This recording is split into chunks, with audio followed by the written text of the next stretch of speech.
1500 il əvvəl bu torpaqlarda yaşayan insanlar öz dillərində yazıb oxuyurdular. Öz əlifbaları, öz kilsələri və öz dövlətləri var idi. Bu xalq Qafqaz albanları idi. Onların əlifbası iki hissədən ibarət idi. Biri Bərdə əlifbası, 38 işarə, digəri Qarqar əlifbası, 52 hərfdən ibarət idi. 5-ci əsrdə bu yazı bütün ölkəyə yayıldı, məktəblər açıldı, müqəddəs kitablar bu dilə tərcümə edildi. Alban dili Qafqazın ən güclü yazılı dillərindən biri idi. 8-ci əsrdə Ərəb xəlifəsinin əmri ilə Alban kilsəsi Erməni kilsəsinə tabe edildi.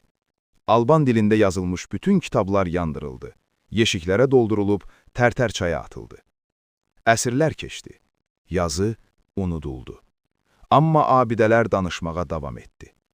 1948-ci ildə Mingəçevirdə qazıntı aparılarkən üzərində naməlum işarələr olan daş xaç altlığı tapıldı. Alimlər bu işarələri tanımırdı. Sonra Misirdə, Sinay dağındakı qədim manastırda üzəri silinmiş əl yazmalar aşkar edildi. Altındakı yazılar Alban əlifbası idi. 2014-cü ildə bu əlifba dünya yazı sistemləri sırasına daxil edildi. 1500 il əvvəl yandırılan yazılar yenidən dünya mədəniyyətinə qaytarıldı.